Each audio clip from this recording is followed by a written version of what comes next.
Des étoiles électroniques. The Electronic Stars, I guess. From Stereolab's new release on Elektra Records. It's called Mars Audiac Quintet. That was the voice of Letitia Sadier, and we're also joined by Tim Gain, both of Stereolab, vocalist and guitarist respectively, co-founders of Stereolab, and I know you all do a little bit of everything. But Electronic Stars, and that's written for what? As if you're flying over America at night? Yeah, that's what it is, and that's the view from above of American cities. Why American cities? How is that different from? Well, because they're not as old, so there's the center, and then it just spreads out everywhere, and like big tentacles, Tentacles. Yeah. Tentacles, yeah, sprawled out. Yeah, and in all directions. I mean, and that's what they look like. European cities are probably much more built than that, and and centralized. Yeah, and particularly Las Vegas, because it exists. It's like blackness with this bright kind of galaxy in the middle, which is Las Vegas, and that part of America there's just small concentrated kind of like they look like little stars in a kind of blackness because you can't see the rest of the desert. It's just dark. What's pretty bizarre to imagine is that, especially on the east coast of America, those little galaxies you're talking about have grown together into these big, blobs of metropolis. Yes. Mm-hmm. So wild. But now you're originally from France. Indeed. What part of France? The Paris area region. Okay. And Tim, you're from London. From London. And you guys, how did you end up meeting Tim then, Letitia, coming over to I don't know if you know that Tim used to be in another band called McCarthy. McCarthy, yes. Punk band, yeah. And I guess that's what they call it, right? Was it really punk? It was the spirit speed probably. of punk. But Okay. Yeah, the spirit was punk. I don't know. They were just pop, really good pop songs. So I met Tim in Paris when McCarthy came to play. McCarthy came to play, that sounds so poetic. They had quite a good following actually in Paris. Pretty good.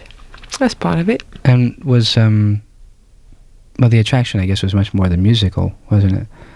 What do you mean? What do you mean? Well, I mean, no, well, not really in the beginning. I don't know, kind of. But it's like because was back in London and so on, and Letitia mainly wanted to do music as well, and we used to write, and that kind of formed from there. I mean, Letitia was looking for groups people to play with in France, but in Paris, but I don't think there really was those type of people at the time.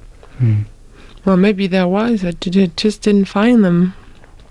They were kept away somewhere.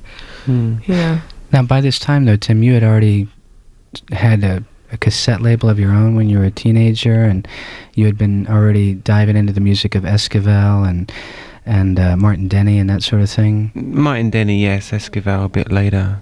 It's just that I was quite attracted to kind of strange, bizarre records when I was really young, which is how I got into like German music, like Faust and Can and so on. I was a big fan of Robin Gristle, a kind of electronic band from the late 70s, and they were big fans of Martin Denny, and I got into Martin Denny through them and so on. And at the time, these records were virtually impossible to find in England. I mean, absolutely, really, really hard to find. And so, I had some stuff on tape and stuff, and it wasn't really till I come to America that I managed to get a lot more of them.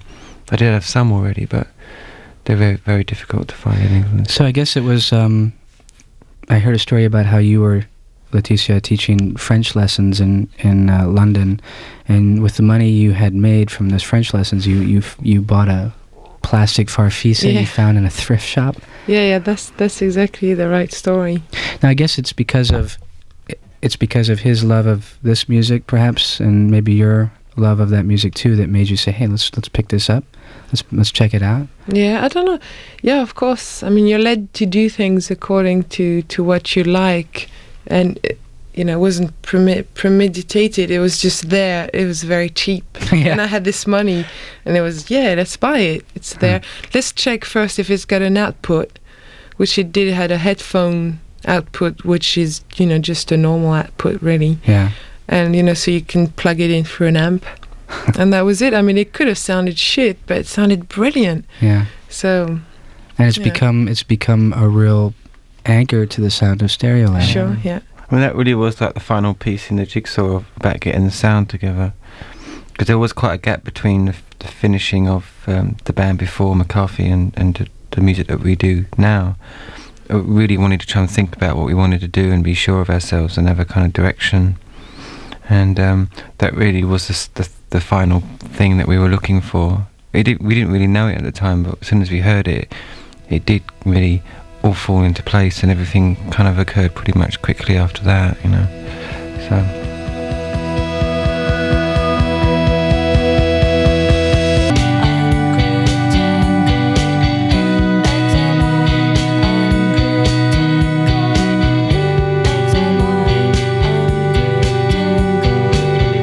Orthophony.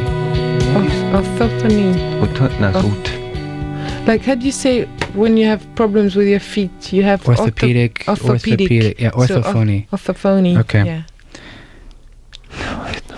Orthophony. It's definitely orthophony. Really? Orthophony? Or I think you pronounce the th. Orthophony. Yeah, I would say you would. Because yeah. But you say orthodontist, orthopedic. So why orthophony? I don't know. Orthophony doesn't sound right.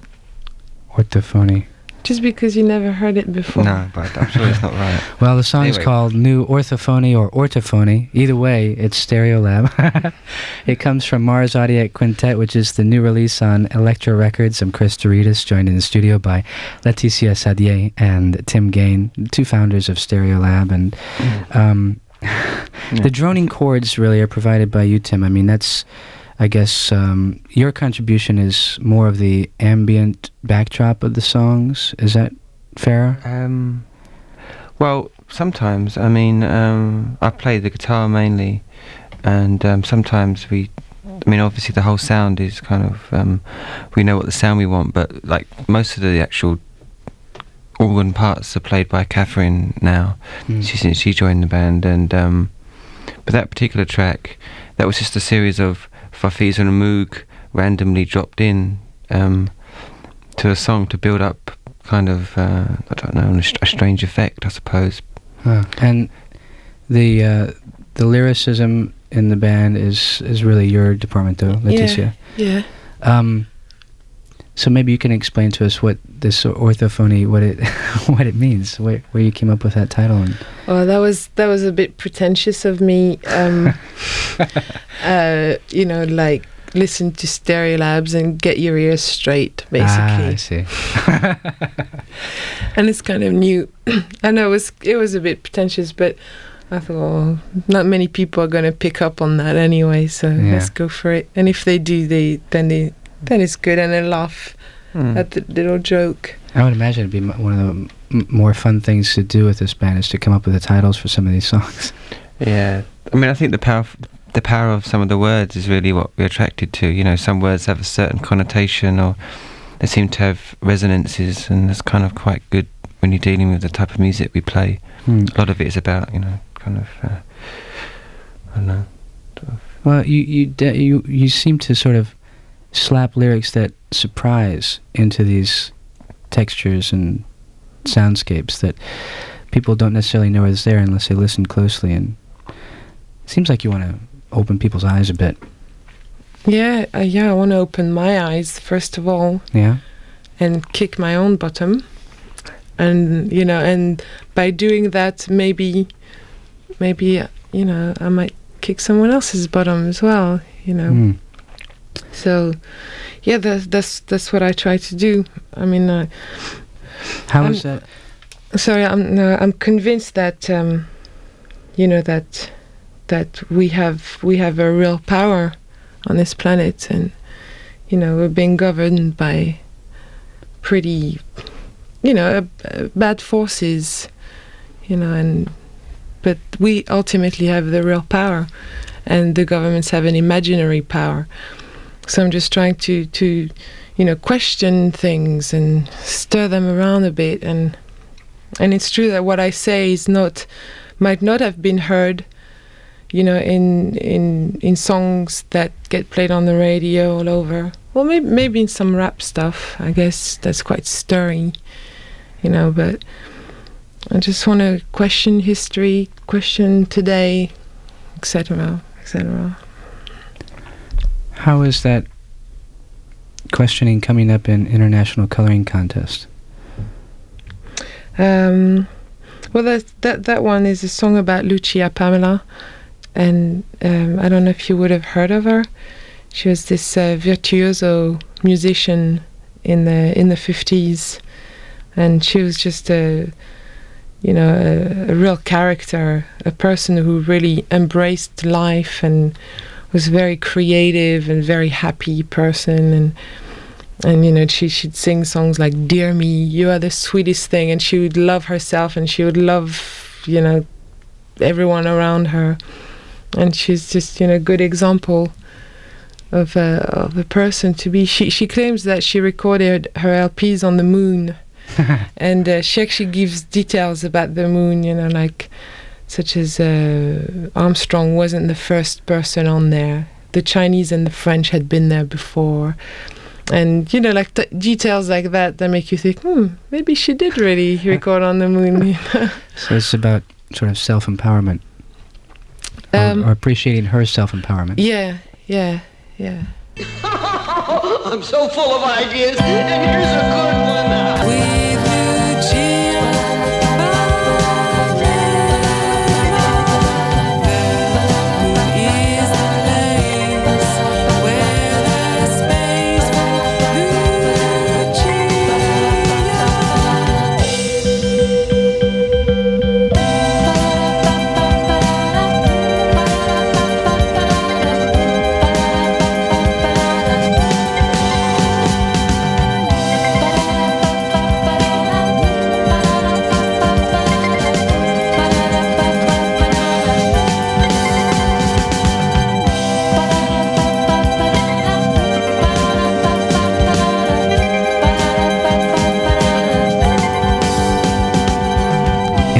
Coloring Contest. That's from Stereolab. The album is called Mars Audiac Quintet. It's new from Elektra Records. If you're wanting to check out Stereolab live around town, well, you just missed them at Lollapalooza, and before that they did a show at the Troubadour just a couple weeks back, but I know they'll be around in the months to come.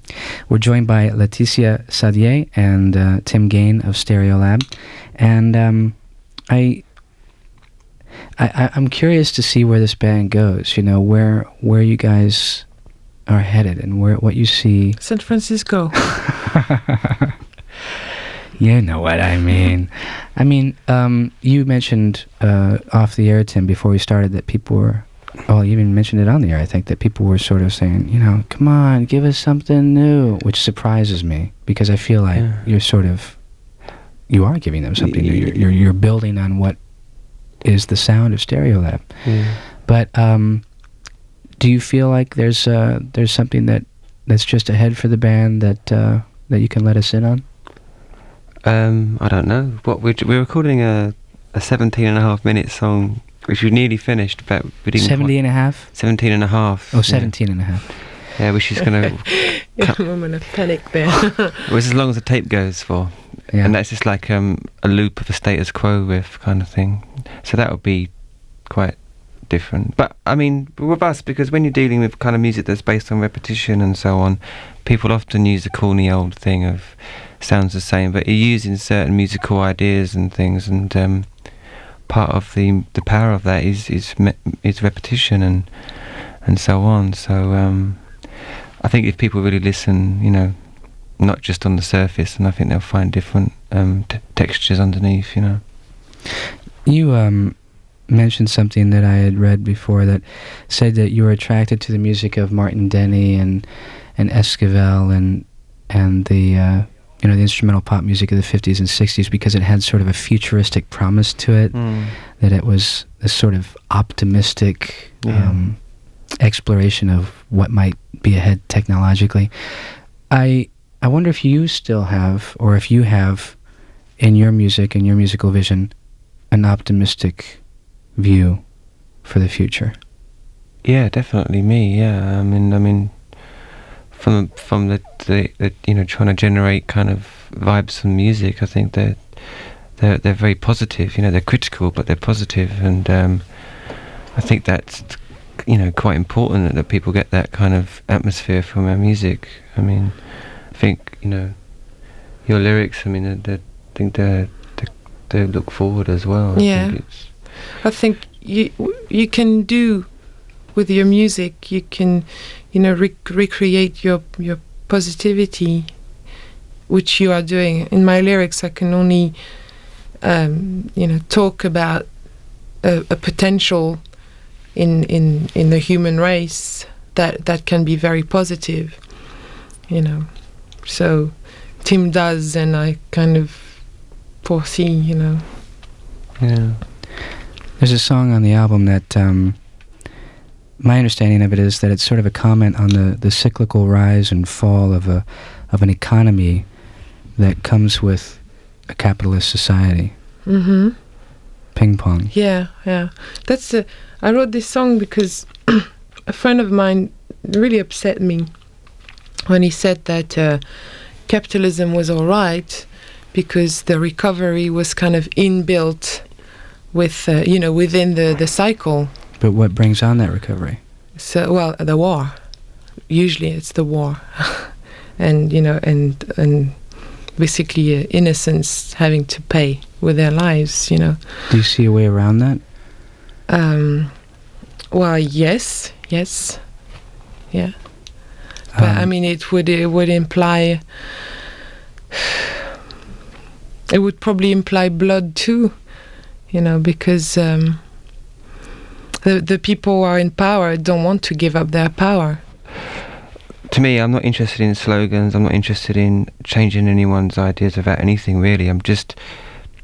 Personally, I think that you can only do things by adopting a critical situation where people can make up their own minds and interpret what you do. And I think that's... Otherwise, you just get a series of followers and leaders of whatever persuasion. I think people have got to get to a level where they've got to have, the intelligence to make their own minds and decide on things themselves. And sometimes, you're dealing with a complicated subject, you got to deal with it in a complicated way. And even in music, if you dilute things too much, they lose the power and the potency that they had. It's been a pleasure having you guys here. It really has. Okay. Thank you, Chris. And let me formally, invite you to come back with the band at some point in the future. Yeah, we'd like to do that, yeah. Okay. It's Letitia Sadier and Tim Gain of Stereolab on KCRW's Morning Becomes Eclectic.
Lose their jobs.